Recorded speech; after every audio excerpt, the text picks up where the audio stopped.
Hello, everybody. Welcome to your Monday night Rangers Rabble podcast. We are only 2 minutes late tonight, so I don't want to hear any moaning and complaining in the comments. 2 minutes late is actually quite good for us. The phone-in will return in a few weeks' time once the season starts, so tonight is just your bog standard basic, run-of-the-mill podcast. So hello, welcome everybody. I hope you're all well. Welcome, Wilf, Brian and Lewis. Thank you for giving up your bank holiday Monday to join me tonight. And also a big massive thank you to our sponsors, Zenith Coins, where if you use the code RR25, you will get 25% off your order at zenithcoins.com. So yeah, hello, welcome everybody. How are we? Wolf, how's your Monday night? Well, Monday night's fine, but I'd like to correct you when you call it a bank holiday Monday, because we don't all live in the Glasgow area where it's a Glasgow Fair Monday holiday. But it's not a holiday up in the northeast of Scotland, because the holiday up here, I believe, was last Monday. Not that it affects me because I don't get them anyway. Well, apologies. I don't live in Glasgow either. I live in Lanarkshire. That's why I said the Glasgow area, Central Belt, whatever.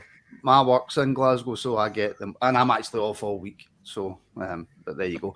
Brian, how are you? Anything you want to have a go at me about? Or No. How are you doing? Just a nice chilled Monday. I feel like the kid at Christmas Eve, back to Ibrox tomorrow. So, looking forward to that. Right, okay. Look, maybe it's not a bank holiday. I'm getting it in the comments now. I know. Maybe it is the fair fortnight. Fair enough. It's the fair fortnight in Glasgow. So happy fair fortnight to everybody. Lewis, how are you? I mean, I'm not bad. I'm not going to pull you up like the holiday police, but it's, I'm not bad. Not bad. Good. Absolutely hunters and millions and billions to talk about. Obviously, we have the Newcastle game tomorrow, where we're going to see Rangers back in action after what feels, honestly, like about 45 years. It feels, I was going to say the age that Wolf looks, but that would be 45. That's not right. So, I'm gagging to get to Ibrox. I can't wait. So I'm going to go along tomorrow night, as I'm sure most people are. Before we come and talk about that, we're going to actually start with some transfers, because, Brian, the one thing that we've been talking about so far is transfers in. You know, we've been excited by the amount of people that are coming through the door, but what we also spoke about, the need to get people out the door, and that seems to be the conversation of today. We news about Glen Kamara, Scott Wright. We'll start with Glen Kamara to Leeds. For a reported somewhere in the region of £45 million. Before we talk about the money involved, just I think this is the best thing for Rangers, but I also think that this is the best thing for Glen as well. Yeah, I think it is. I mean, we all know how good a player Glen is on his day. Although my cat's just saying hello.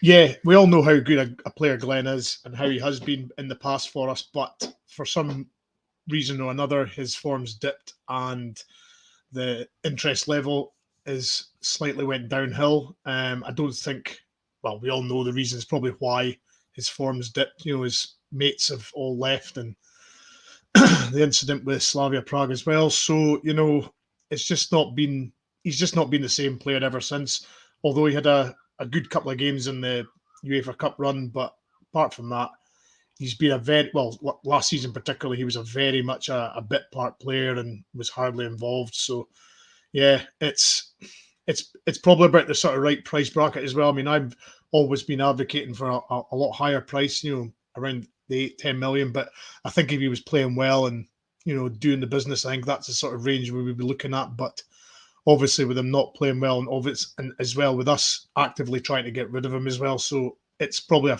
fair price. And it's a good move for Glen. He needs to reinvent himself and revitalise his career. So, yeah, and it gets another player off the wage bill for us. And then obviously, I would say there'll be. I would think it's almost be a bit like a revolving door now. There'll be one out, one in, and then one out. I think that's how it's going to work. But yeah, good move for Glen. All parties, all considered. I'll come to you in a wee second, Lewis, but Gallup wants to know, Brian, is that the new training range jumper? I wish it was, because these are quality. I wish it was. They don't make them like these days, Gallant. Did you not get that for your 35th, Brian? I wish. I wish. Right, okay, let's talk finances then, Lewis.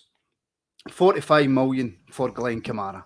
I'm seeing back and forths online, and even in the comments of some of your videos, I'm seeing kind of back and forths. There's some people saying we'll drive him to Leeds for the 5 million, bite your arm off for 5 million. There's other people saying we need to stop underselling our players. It's obviously really difficult because Glenn hasn't really showed much form in the last 2 years. I think that's probably fair to say. So where do you stand on the reported 4 or 5 million fee? Well, I think in terms of talent, it's definitely undervalued. Glenn is easily a 10 million plus footballer on his day. But I think, as you say, it has been about 2 years since he's been consistently performing, bar a few decent cameos in the Europa League run. I think he's been rather invisible. So I think 5 million is pretty fair. But I also do agree with the comments that Rangers do need to stop undervaluing some of the players. Like Fashion Sakala should be gone for more than 4 million because he's not under any contract restrictions in terms of like having a year left in his deal. He's got plenty of time left in his contract, and whilst we have seen that he's not maybe the most naturally gifted footballer for the past 2 seasons, despite not starting most of the games, he's still contributed well over double goal involvements. So I think he's maybe more the target that we should be pushing for higher finances towards. But in terms of Glenn, I think 5 million is probably more than fair. And for Leeds as well, as him as an individual, I think that's a half decent move considering how he's played recently. Well, I mean, Paul in the comments, and it's fair comment. He's saying, look, forget the name Kamara. A full international with 2 years in his contract is worth double that for me. Is it easy to say that, you know, he's got a few years left in his deal and he's a full international, so therefore we should be pushing for more money? Or is it a case of looking at his contribution to the team, where he is in the pecking order? What do you think? Well, you've got to look at it the way that other teams have been looking at it. I mean, he hasn't featured a lot he didn't feature a lot last season. And look at the business we've been doing. We've gone to teams and got players that they're not quite out of favour, but they've maybe drifted a little bit from their top form, and we've brought them in for under the market value. So we've done that. You know, bringing in guys like when we brought in Campbell and Raskin because we're running out of contract. That's fair enough. That's a different thing. But I mean, we brought in, for example, Dessers because he's didn't really score a lot of goals last season. We got him for a decent price. So, but then we are saying to people, well, you should be paying us what Kamara was worth 2 years ago. But we're not prepared to pay what Dessers was worth 2 years ago. You know what I mean? So we have to look at it that way. If we could get 4 or 5 million for Kamara, I think that's a great bit of business. But I mean, I agree we shouldn't be underselling players. But I think that's kind of stopped because there was serious interest from Preston and Scott Wright. And the reason the deal fell through, I believe, is because the clubs couldn't agree a fee. Now, in the not too distant past, we would just have said how much you willing to pay. Right, you won't come down, just have them for that then. You know, so I believe personal terms were agreed. It's just the clubs couldn't agree a fee. So we do seem to be playing a wee bit harder ball. I mean, 4 million for Glen Kamara. That would be okay, because if we can punt him between 4 and 5 and bring in Danilo, who's still rumoured to be coming for about the same money, it's effectively we're getting him for nothing. So that's not too bad a deal for me. And before you come back in, sorry, can I also say hi, George? It was nice to see you in Larkhall, even if it was very fleetingly. But yeah, it was nice to see you, George. Do you know, it's murder walking down the street with Wolf. It's absolutely murder because he knows every second person. It's ridiculous. Brian, Russell Campbell in the comments as well. Why keep him if we ain't planning to play him?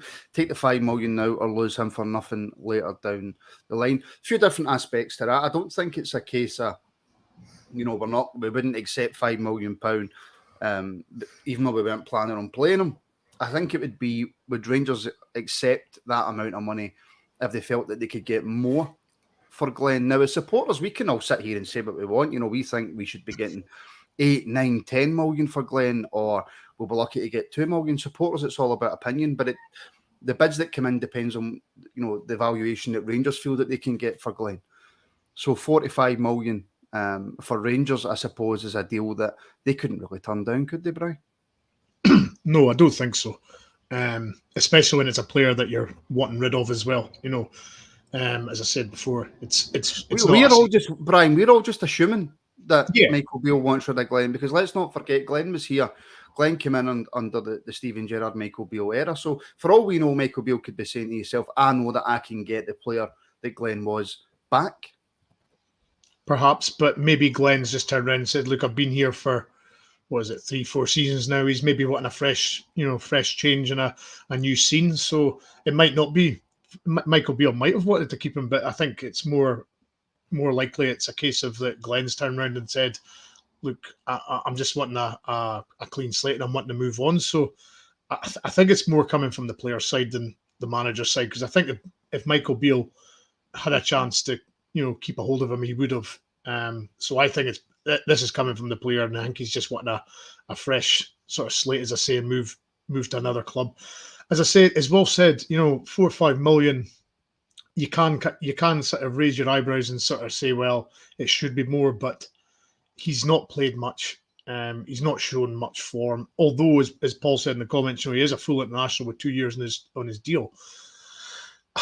I would like to see them try and squeeze a little bit more out of it. Maybe with the add-ons that will maybe tilt over 6-7 million. So we might get that, like a promotion clause to the Premier League and stuff like that. So let's just hope there's a couple of add-ons in there just to sweeten the deal. But yeah, I think if we get a bid of 4 or 5 million for Glenn, then all parties, it's all good.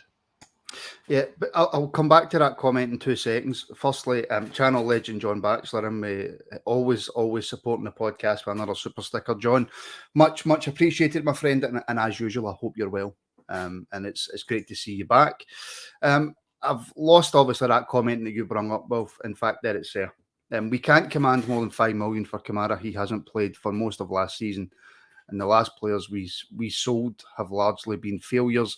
Aribo and Bassett had awful seasons. Now, that wasn't the exact comment that you brought up, Wolf, but going along with that kind of player trading model, until we sell players who then go on to have good seasons, the argument would be that we can't command the sort of figures as a club that we're looking to command.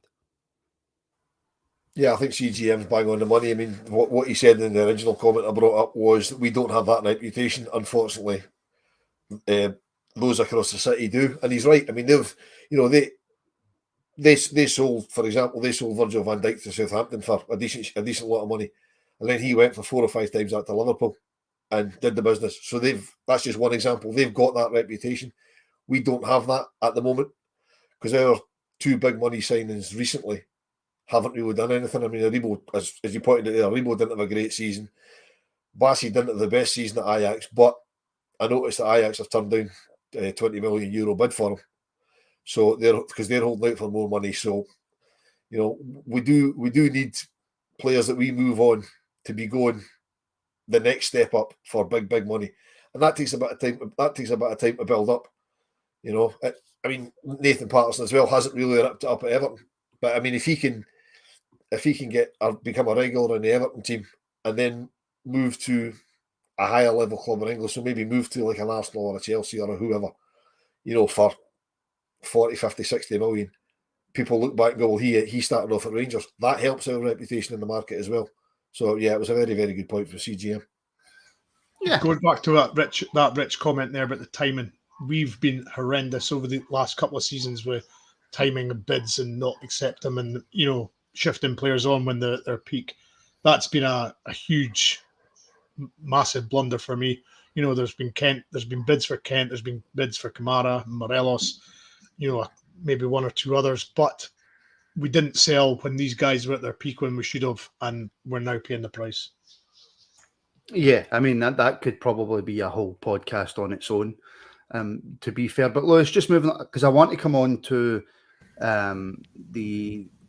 his name's right out my head. The new CEO, Wolf, help me out. Bisgrove.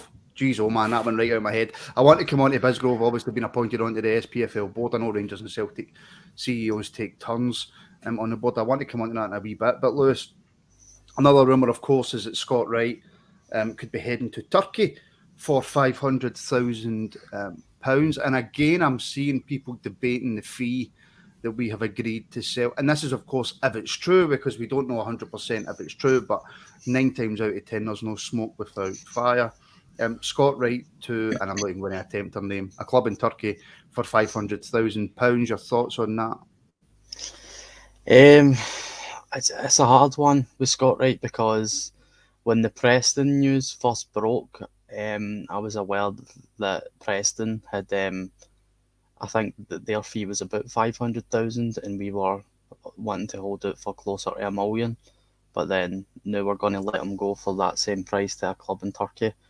It doesn't really make sense. But again, it's difficult with Scott Wright because he's not an international player and he was never a regular starter. And he didn't have many big performances. So I don't know if he's a player that you can command a large sum of money for. And to add into that as well, he's like 25, 26 now. So it's not like he's got potential to lean on. I mean, personally, I would have liked a wee bit more closer to the £1 million mark for Scott Wright. I think 500 is a wee bit too low. But again, it's still a double in what we purchased them for. I think we purchased them for about 250,000, so it's still a profit, I suppose. But I would have liked a wee bit more. But what can you do? He's the absolute quintessential definition of a fringe player. So we're getting some money and a wage off the book, so you can't complain. I mean, well, CGM again would rather keep Wright and sell Matondo, who'll be on a much higher wage. But I mean, it's going to be so much more difficult. And I did get a message, actually. And you know me, I don't throw about rumours because I don't pretend I've got any inside knowledge. But Matondo could be another one heading out the door. But I'm not going to get into too much of that. So like I say, I don't like to pretend I know stuff when I don't. But it'll be so much more difficult for Rangers to get rid of Matondo than what it would be, right? Yeah, you can only sell the players that people are prepared to buy. You know, possibly somebody is prepared to buy Matondo, but we'll wait and see. Yeah, we'll wait and see. Yeah, but the problem, as you say, the problem with Matondo is he's reputed to be on an awful lot of money. I mean, Scott Wright won't be on anything like what Matondo's on, so it's easier to move him on. I mean, I agree with Lewis. It does seem a bit strange that it would appear that we're accepting the same sort of money from the Turkish mob that was originally offered by Preston. But I'd imagine what's changed that is they'll be offering Scott Wright more wages. I'd imagine they'll come in with more wages. I believe they're a new club that are heavily backed. They've got no fans. They've got a ground that holds about 4 people. But you know, so a bit like Dundee United then.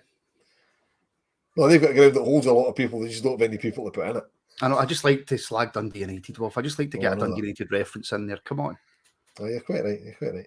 But no, I think that's possibly what's changed that with where Scott Wright's going, because obviously, if the deal's agreed for a similar price, but he's getting offered more wages to go to Turkey and he fancies it, you can't blame the guy for going. To be perfectly honest, I don't particularly care where he goes if it gets him off the wage bill and it brings their money in. I wish him all the best whenever he goes. Don't get me wrong. But yeah, I mean, and Matondo, yes, if it was a case of you have to lose one of them, I'd say get rid of Matondo and keep Scott Wright. But we're probably, as you say, probably going to lose them both because we've effectively replaced them both already. Yeah, we have. But right, okay. There's a 23 grand difference between the two players. Yeah, no, and wages, and no, listen, I completely get that. And of course, with the higher wages, that's also going to be a lot more difficult to try and sell Rabble on. Because let's face it, if you're a player and you want to get rid of them and a club come in and say, we'll give you 20 grand a week, that's all we can afford, you're not taking that drop in wages, are you? But Brian, Scott Wright, is there a place? I mean, obviously, it's looking like 95% is away, right? But I want to talk about Wright and Matondo. Is there a place at Rangers for Scott Wright, or is it a case of if we want to move on and we want to progress and be competitive in the Champions League, we can't have players at the standard of Scott Wright? It's maybe a case of Michael Beale's returned and thought, well, we bought him when Gerrard was there, and he hasn't obviously maybe progressed or seen much of an improvement in him. So maybe Michael Beale's thinking that he needs better. I mean, I appreciate what Paul's saying. He set up a goal in the Leipzig game and then scored in the cup final. So I get all that, but maybe Michael Beale's just thinking, look, I can get better than Scott Wright. I mean, he's I'm not sure if he qualifies under the Scottish quota for Europe. I'm not sure if that's even a thing for him. Maybe he does. So that's another reason for keeping him in the sense that, the quota sense. But Michael Beale's obviously decided that he can get better than Scott Wright, and he's obviously not played much. He's bits. He starts here, fits and starts. He maybe gets a sub appearance every so often, but as Lewis said, he's the quintessential squad player, and we just need a little bit better, I think. In terms of the Scottish quota, and Wolf, I'll come to you because I can see you want to jump in on this, right? But in terms of the Scottish quota, is Scott Wright not a player worth keeping? No, because as folk are pointing out in the comments, he's not good enough for Rangers. Quite with the greatest respect to the guy. Yeah, but if we need a set amount of Scottish players, right, which we do, who out there could we bring in, or who have we got at the club that would do a better job than Scott Wright? If the choice for me is Scott Wright or Bailey Rice, I'm putting Bailey Rice in the European squad. So that's if we're short of bodies for the European squad because we don't have players to fit the Scottish homegrown or home trained quota. Put some of the B team in, the guys that we think can possibly make a step up. Put in guys like Bailey Rice. If it's Scott Wright or Alec Lowry, I'd put Alec Lowry in the squad. I do think he'll probably go out on loan, but if he doesn't, I'd put him in the squad. The only thing going for Scott Wright is the fact he's classed as Scottish trained. But I just don't. You can't keep him around for that. I mean, the biggest problem we had last season, the first 11 was fine. It was strength coming off the bench. Keeping Scott Wright's not improving what we're bringing off the bench any. So from that point of view, we need to get rid of players. We can't just say, well, he's Scottish trained. He'll do for a European quota. That's no use. We need the squad to be stronger, and keeping Scott Wright on the bench isn't making the squad any stronger. CGM's, making the point, is Lowry better as a homegrown player? Bailey Rice is a central defensive midfielder, so it's unfair to compare him to Wright, Lewis. See, just before I comment on the CGM point there, I might be wrong here, but see players under 21, do they count still in the club trained quota for Europe? I feel like I haven't played Football Manager for about 10 years. Lewis, I think you can list as many under 21s as you want. But do they still count as a place? They can if you put them in, but no. I mean, you can have 25 players in your squad. 8, I think 4 have got to be national trained, 4 have got to be club trained. The rest can be from anywhere you like, and you can put in as many under 21s as you like. They're in the B list if you like. Right. Okay. Sorry. Can you bring that comment back up? I forgot what it says. Just a bit about Scott Wright and Bailey Rice and Alec Lowry. You can't really compare them in terms of places because they don't play in the same position, and just the need for Scottish players for the quota for Europe.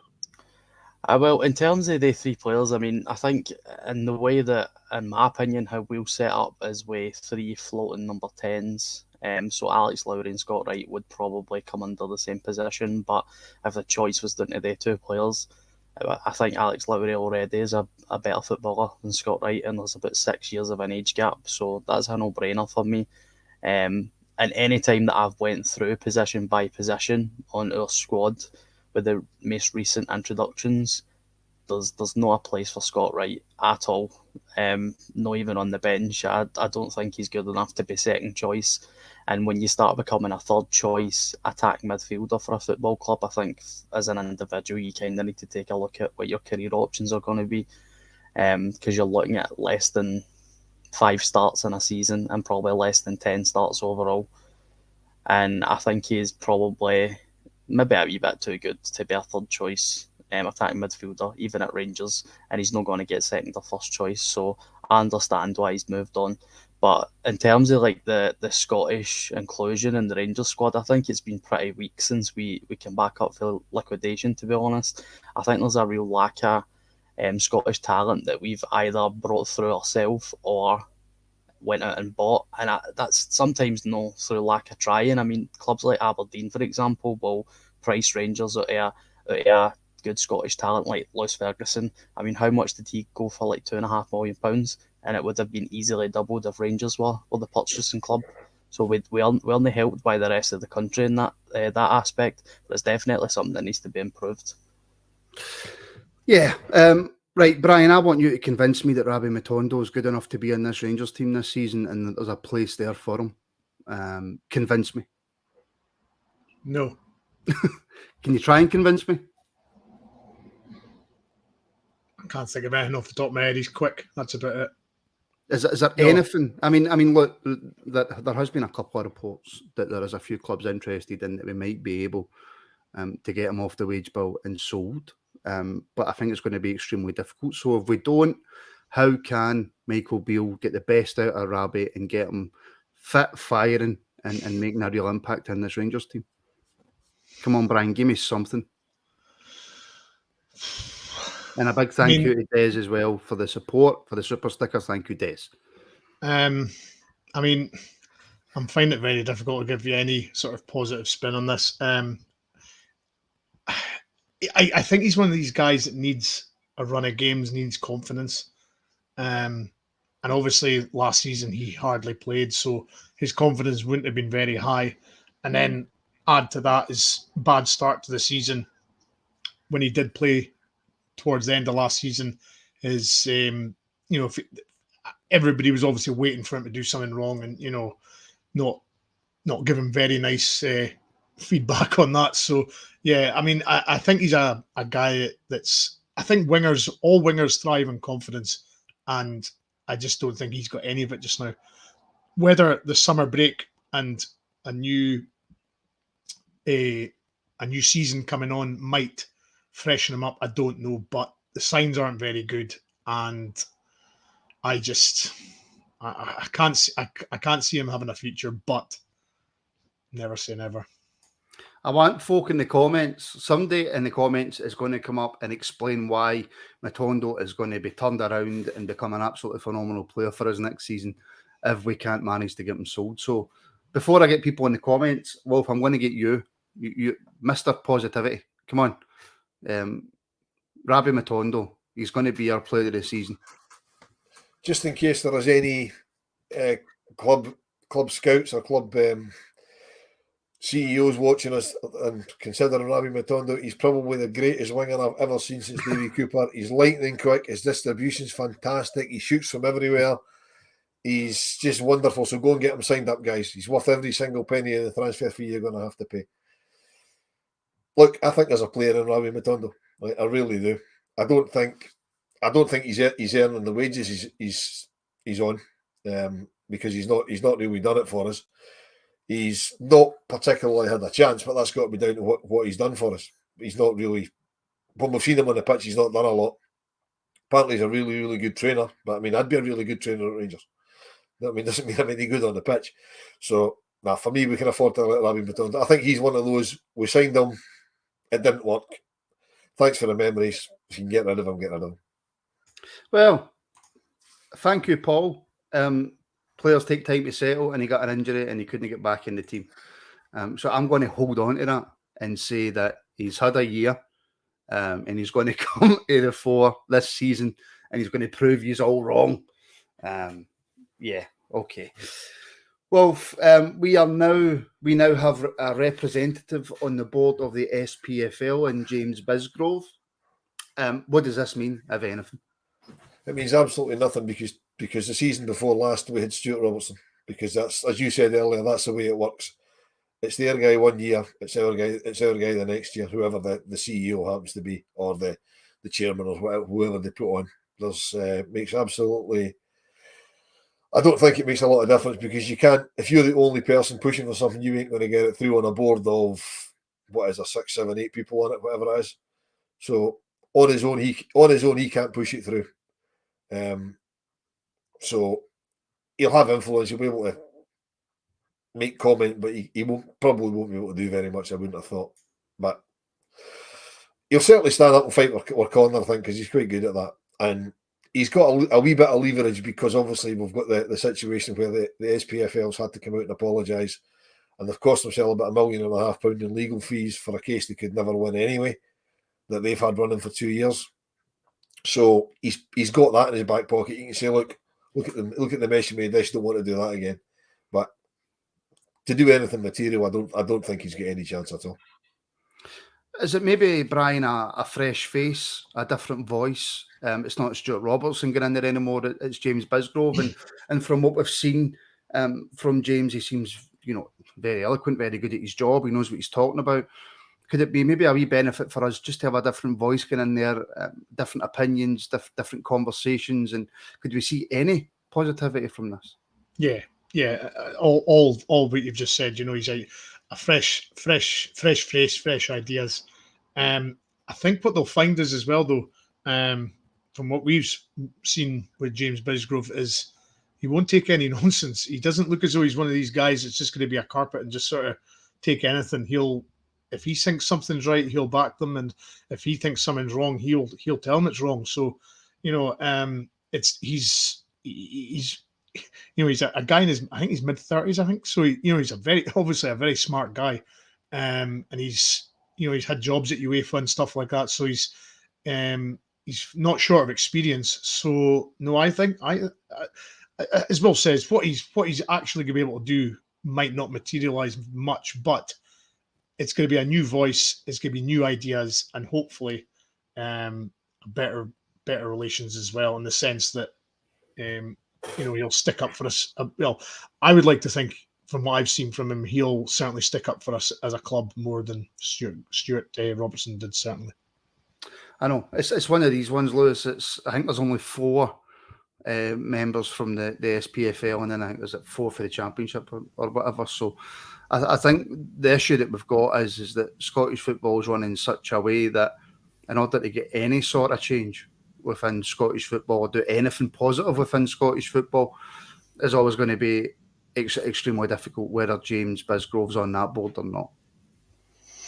I mean, I'm not massively familiar with how any of this runs in terms of the specifics, but I mean, even just having 3 club representatives for each league is silly to begin with, because if they 3 people are said to look out for their own, then any decision that needs to be made that's going to help the all of the league rather than just the some, then it's not going to happen, because they're going to be looking out for their individual needs. So I mean, I think the way it's set up needs to be fixed, but suggesting something like that in Scotland, you get laughed at, because any major step forward is too much of a hindrance, apparently. But I mean, in terms of James Bisgrove, anytime I've seen him, I think he's a very eloquent, well-spoken, strong-minded individual. And as Brian says, to be that age and be in the position that he's in, he's obviously a very intelligent man. And I do quite like him. I think he's obviously came from a marketing background, so he's got the gift of the gab, and he's quite decent to listen to. So if it has to be somebody, I'm probably happy that it's him fighting for our corner. Yeah, and let's see if anything comes of it. We shall wait and see. Wolf, Rangers are back tomorrow. Now, yes, it's a testimonial. Yes, it's part of the pre-season, but Rangers are back. And that's the most important thing. Not only are they back, they're back at Ibrox. I mean, it's always nice to get a wee trip down to England or whatever for a wee pre-season jolly, but you can't beat that first time back at Ibrox in the new season, even if it is only a friendly. I mean, tomorrow's going to be fantastic. It's a sellout, which is fantastic for Alan McGregor. Part of the reason it's a sellout, obviously, is because we've got 8,000 Newcastle fans here. So 8, hold on, I have to correct you. And by the way, I clicked on the wrong button, which is why you've seen my big fat face coming up there. Apparently, Rangers have issued more tickets. Apparently, there is still some tickets available on the website. Well, it's going to end up a sellout. Whatever, right? It's as close to 50,000 as you're going to get. Right? 8,000 mad Geordies running about Glasgow. Glasgow is going to be a brilliant place to be tomorrow, particularly round about Ibrox, Paisley Road West and things. It's going to be fantastic. Atmosphere will be great. The Toon boys, they'll sing their heart out. We've got the new singing section getting trialled in the front of the Copeland, so they'll be giving it large. I mean, normally, pre-season games and testimonials can be a wee bit stale atmosphere-wise. I think Ibrox is going to be absolutely jumping tomorrow night, and there's no better place to be when the place is absolutely jumping than Ibrox. No, 100%, Brian, and I'm looking forward to seeing some of the new faces.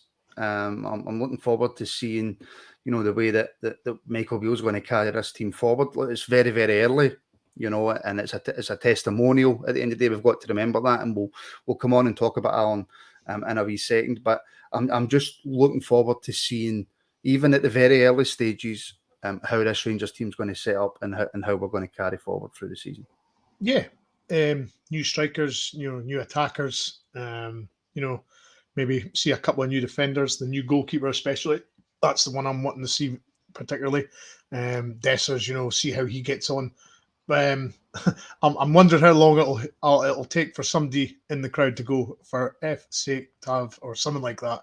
Somebody's going to have a moan at something that somebody's done something wrong. But as you say, it's going to be 11 players one half, 11 players the next half. A typical testimonial. I dare say the Newcastle players won't be exerting themselves massively either. But this has just got the excitement of a new season. New players. A lot of the old guard that we've had for quite a while has gone, or are going. In the sense that Wright and Kamara are possible outgoings, so they won't feature. So it's a chance for these new players and some of even the youngsters, as Wolf mentioned, sort of Bailey Rice. So it's a lot of even games like this. If they do well, you never know what the season will bring. Now here's the main question, Lewis, that I've been seeing all day. Who brought that up? Well, you're on mute, so whatever information you're giving the people is not getting to the people. Sorry, yes, I brought that up. So yes, I will answer it. I'll answer it for Sharpie. Yes, it's $7.99 on Rangers TV, but they are doing a 4-match package for the 4 pre-season games. I think it's £25, but you can get the Newcastle one on its own. There you go. Thank you, Wolf. There we go. So, Lewis, given it's a testimonial, but also a pre-season game, how do we play this? McGregor to start, come on, or what? Well, to be honest with you, I've never actually watched a testimonial match. How young are you? I'm 23. It's ridiculous, by the way. Have you ever been outside your house? I've had a hard paper round, right? The beard doesn't do much.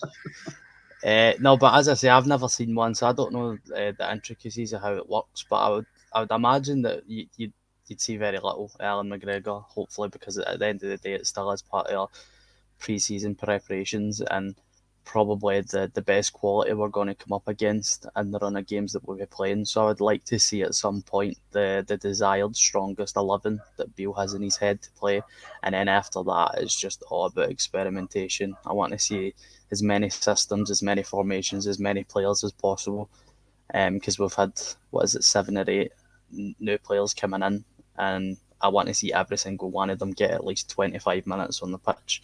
So just as much experimentation as possible, and just like any Rangers fans, I'm just buzzing to be back, man. Just buzzing. I know we are. Ian Ross, will you be doing a match reaction for the Newcastle game? Yes, we will. We do match reactions for every Rangers game, friendlies or not. So there will be a reaction shortly after full time tomorrow night. Brian, depending on, obviously, I think I remember Alan Shearer's testimonial. He came on in the last seconds. He wasn't fit to play. It doesn't always necessarily mean if it's your testimonial that you're going to play. It's not always the case, but do expect McGregor to get some minutes. But I would imagine it's probably a case of, what do you think, last 10, 15? It just depends. I mean, I fully expect Butland to start the game purely because he's the new number one and he'll be, thrust into the, they want to show him off straight away. So I would imagine Butland should get at least, I would say, 60 minutes, and then maybe McGregor will have the last half hour or something like that. But I mean, there was, I'm trying to remember, was it Ian Ferguson or somebody like that played a testimonial back in the day and they couldn't play because they were injured. So yeah, it's. I mean, I noticed, or I was looking in some horror McGregor training day. I thought, don't tell me they've signed him onto a 1-year deal and that's going to be the quota back up. I was having sort of heart palpitations when I seen that, but no, I would say it's Butland will maybe play like an hour's worth, and then McGregor will get the last half hour. I mean, it's got to be a case, Wolf, that Butland plays the majority of the game. Because, and I've said this about 3 or 4 times now, but yes, it's a testimonial, but at the same time, it's also pre-season. So Butland plays the majority of the game. Yeah, I think he does. I mean, it's strange that it's a testimonial at the start of the season, because quite often in the past, testimonials have either been during the season or towards the end of the season. So, it's not treated. It's treated as a testimonial when the player it's for, if they're not there. I mean, as somebody pointed out, Ali McCoy didn't play in his either because he was injured. There's lots and lots of them haven't played in the testimonial. But I think tomorrow's more of a pre-season game, although it's obviously marketed as McGregor's testimonial. I would expect him to get minutes. It wouldn't surprise me if he started and finished the game. I know that sounds a bit strange, but they might start him, take him off quite early and bring him back on again, because you can do daft things like that in the testimonial. But he'll definitely get an ovation, so he'll either start or finish. It's not like they'll bring him on at half time, because they'll want to have him coming on his own, so that he gets the ovation of the crowd and all that sort of stuff. So yeah, I would expect Butland. I'm not sure anybody's going to get an hour, as Brian says. Butland might get an hour. I'm not sure anybody's going to get an hour. I would expect the most any player will get 45 minutes, but I don't expect McGregor to get 45 minutes. So who we would bring on for the beginning of the second half if McGregor finishing the game in goal, I'm not quite sure. Whether we bring on Kieran Wright to give him the experience of a full Ibrox. Does John McLaughlin get the gig? Because obviously Robbie's already said he's wanting away, so that could be quite interesting. Or maybe Brian's right, maybe Butland will get an hour, but I certainly don't expect any of the outfield players to get any more than 45 minutes. Right, we have released a show about an hour before we started this live show on our Patreon about our memories of Alan, what we think of that, what we thought of Alan as a goalkeeper. That was brilliantly hosted by Wilf. It will be available to everybody on YouTube tomorrow morning, and also wherever you get your podcasts, Acast, iTunes, etc. But it is available right now over on the Rangers Rabble Patreon. If you fancy signing up to that, the link for that is in the description. Loads of extra shows, etc., etc. If you are watching for the first time, or you're watched a lot but you haven't subscribed, please do subscribe and give the video a like if you enjoy it, and give it a dislike if you don't like it. All counts towards the algorithm nonsense. How seriously then, Brian, are we taking this game tomorrow as part of our pre-season? It's a strange one, because it's as the guy says, it's almost like a testimonial / friendly. So, although testimonials are usually very pedestrian, pre-season games are obviously a bit more competitive, but this is going to be a strange one in the sense that it's a testimonial / friendly. So it's going to be. I would imagine some of our new players will want to give it, as good as they can. I mean, Lammers was one that I've seen in the training that he wasn't hanging around and, hanging back in training. So it's difficult, as I say. It's got the feel of a friendly, but at the same time, it's and ultimately a testimonial. So, as Gallant's just said, it's more about fitness. The friendlies and all that at the start of the season are all about fitness. You could lose every game in pre-season. Doesn't matter as long as you get the fitness up. That's all that pre-seasons really are. I mean, okay, you want to win the games, but it's more about getting the fitness up and getting the guys, getting the groundwork done that they did in Germany, and then over the next few weeks in these games, get them back up to where they were 2 seasons ago. I mean, yes, I take that point, Lewis, but also this is the first time in a long time that we've had such a severe change in terms of playing staff. So we've got a lot of new players coming in who want to make an impression. It's their first time at Ibrox. It's their first time in front of what will be a full Ibrox. So, you've got Dessers, you've got Lammers, you've got Sterling if he's fit, if he's back, if he's not. You've got loads of new players in there who want to make an impression. As I said in my earlier point, I think one of the biggest things that Michael Beale can do during pre-season is experiment. And with the massive influx of players, like you said, I think that's absolutely vital that we see as much of these guys as possible, so that when the start of the season comes, Michael Beale has an idea in his head of more of a practical way of setting up the team, because he's obviously got, as I said, ideas in his head at the minute, but he's never actually put it into a match example. So it'll be good to see what they're capable of, because we've never, in my lifetime of watching Rangers as an adult, I've never seen this many new faces in the door. You're maybe looking at 3, 4, 5 maximum. By the time we start the season, it might even be double digits of new players in the door. So these games are absolutely massive for the manager to do as much as possible in a relatively short space of time, because remember, we've got Champions League qualifiers earlier in the season as well. So experiment, see what they're like, and hopefully by the first league game we've got an idea of what our strongest team looks like. I'll let you come in that as well, Wolf. But on top of that, what do we expect from Newcastle? Because obviously a lot of their international players, I don't know if they're fully back yet. I know they played Gateshead in a friendly, and it wasn't exactly their first choice 11. But do we expect a strong Newcastle? Not from what I've heard, as you say, their international players are just back or just coming back. And I don't think their new signings aren't particularly in the door yet either. I don't think.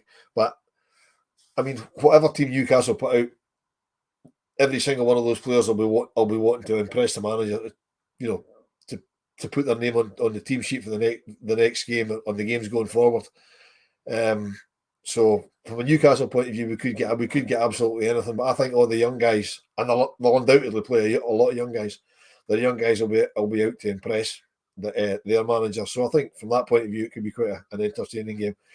For me, what's critical tomorrow for us is the fact that Ibrox is full and it's loud, because all of the new players, as Lewis says, it's the biggest turnaround of players in a long, long time. 1 or 2 of them have experienced Ibrox playing against us, but the rest of them haven't a clue. They know what they've seen. They haven't actually experienced it. So for them to get to experience a full Ibrox in what's effectively just a kickabout, you know what I mean? And if they didn't know already what Rangers means to us and how important it is to perform well and win football matches, they'll certainly know tomorrow, because there's not one of these new players will have played for any club where they've got a pre-season game that the ground's absolutely busting at the seams and the place is bouncing. That's going to be huge. I'll tell you one thing I did see, a clip on Twitter, and I can't mind if it was a week ago or a month ago or a year ago. It was an Argentinian 4th tier game. Did any of you see that clip? It was a 4th tier game, and the place was gone mental. Is that the one where he ran up behind the goal after he scored and went up to the fence with the fans? And he went and the place was gone absolutely mental. Yeah. So unless any of them have played in the Argentinian 4th division, then they might not have seen anything as mental as that. We'll finish off on our favourite memories of Greeks. But before we come to that, something that was mentioned there, Brian, was Robbie McCrory. Reports, obviously, and we've discussed this before, but we'll have a quick chat about it now. And it'll be interesting to get people's, see if you can in the comments right now before we come on to talk about it. Get up your favourite moments of Alan McGregor, favourite saves, favourite stuff he said in interviews, all that kind of stuff.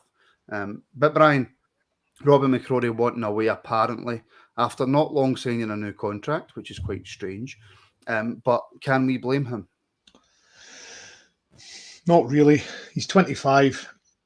And can I just also say sorry, thank you to Brian for the support for the super sticker. Brian, much appreciated. Thank you. He's obviously wanting first team football. He's mid-20s now.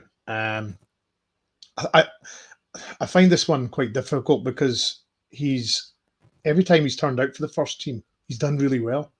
I think he's played 6 and conceded 1. So with that sort of he's done all right. He's had the odd moment where he hasn't looked very good, but he's not played much. Would he be a number 1? Probably not. But it's a difficult one because obviously we've trained him and we've got him through the ranks. And I think ultimately he was thinking, right, Alan McGregor's leaving. I've got a chance to be number 1. And then we signed Jack Butland, and that pretty much shuts down any chance of him getting number 1 jersey. So he's probably just thinking, well, my chance is never going to come, so I'll have to move. So it's a shame as well, because I quite liked him. I wanted him in the team a lot quicker than he was introduced last season, because I thought, well, the season's gone, so you may as well play him. But that was the manager's choice. So, but it's a shame. But I just don't think he's a number one, unfortunately. So what's changed then, Wolf? Is it simply the fact that we've brought Butland in? Has that been the catalyst for Robbie to decide that he wants to go? Because like I say, he's not long signed a new contract to stay at the club. He always obviously knew that he was going to have to fight for his place. So what's changed in that short time? I think if I was him, I'd be looking at it saying, okay, he's 25. We've just brought in Jack Butland on a substantial wage because we got him for nothing. Now, the guy's 30, so he's still got a lot of football left in him. He signed a 4-year contract. So even if Jack Butland only sees out 2 years of that contract, and he's going to come here to play football, because you got offered twice the money to sit on the bench at Man United. So he's not coming. He's not accepting half the money worth to sit on the bench in Glasgow. So Butland is here to play football. Robbie will know that. So even if he stays for half his contract, by the time that finishes, Robbie McCrory's 27. Now, as a 25-year-old, he's played 6 times for Rangers in less than 50 first-team games in his career at 25 years old. For the sake of his own career, he needs to go out and find himself a club. I mean, there's nothing to say that Robbie McCrory won't come back to Rangers in 4 or 5 years' time when he's 29, 30 years old and be our first-choice goalkeeper. But he's not going to do his career any good sitting on our bench for the next 1, 2, 3 years. So he's probably looked at that. And for me, the fact that he's not long signed a long-term contract he's actually done us a favour, because when we move him on, we can ask for a bit more money than we would have done had he had a year left. Yeah, that's true. Have you got anything to add, Lewis, to Robbie McCrory, or shall we move on to Alan McGregor? Nothing that's already been said, to be honest. Just move on to Alan McGregor. I kind of knew that was going to be his answer, so that's why I asked the question. All right, okay, Lewis. Finishing off the pod, obviously we've discussed partly about what we expect tomorrow. That is Alan McGregor's testimonial. He has been an absolutely phenomenal goalkeeper over 2 spells for Rangers Football Club. Your best memories? Well, I gave 2 in the video previously, but they were quite obvious memories. I did have another one in the locker. It's a very a niche memory, but it personifies Alan McGregor perfectly. I don't know if you remember, we played Hamilton in the 2021 season, so the 55 season, and Hamilton were rock bottom like all year and were relegated. We came up against them in the best vein of form that Rangers have been in domestically since coming back up for the depths, and we were struggling for 70, 80 minutes. I think we had 2 shots in target the entire game, and the goal that we actually scored was an own goal. And Alan McGregor was just absolutely outstanding all day. There's a famous clip of him screaming at the end of the game, just shouting, "This is not fucking good enough." And at the end of the game, he's getting man of the match, he's getting interviewed, and he's just like, "I don't fucking care. We were shit. We should have been better." And that just personifies him as a person. He's an absolutely elite level goalkeeper. He's just been lauded with praise after one of his best performances. And without that performance, the famed record of going undefeated in 55 would never have came to fruition, because we would have lost that game. There was no way in the world we would have won that to bottom place Hamilton. So when the other 10 players are not performing, you've always got Alan McGregor to count on, and very, very, very little was not there to be counted. So an absolute legend, and probably given my age, but he's the greatest goalkeeper I've ever seen play for Rangers. Yeah, but given your age, I don't think that would be excuse me, nobody could really argue with that. Some of the mentions coming for the comments, and Brian, I'll come to you next, but some of the mentions, Gallant has to be the Samaras penalty save, has to be, and then he's went, oh, wait a minute, what about the Bremen one in 08? Sharpie's, the save from Lee Griffiths. That was hard for me to say. It was almost as hard as what Lee probably has to say his own name. Cammy has saves in the Europa League during his second spell. Thomas is given it Sparta Prague as well. Gallant again, back-to-back penalty saves against Napoli.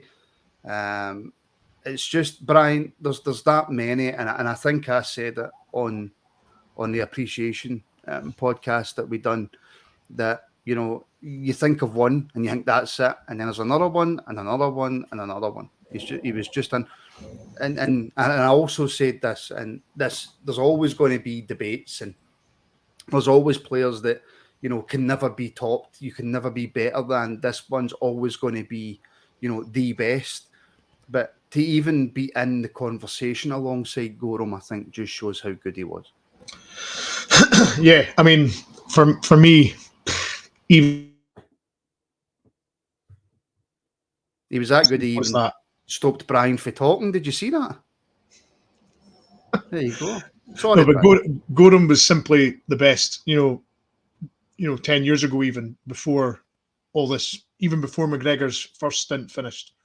But I mean, there's as the guys are saying, you know, they've brought up some of the saves. There was actually a game against Maribor, I remember 3-4 years ago. He had countless saves in that game. They saved a penalty in that as well, funnily enough. You know, I mean, I said it on the appreciation pod, you know, yesterday. I've never been so, if Rangers have faced a penalty and McGregor was in goals, I've never been so confident of somebody saving it if it was him in goals.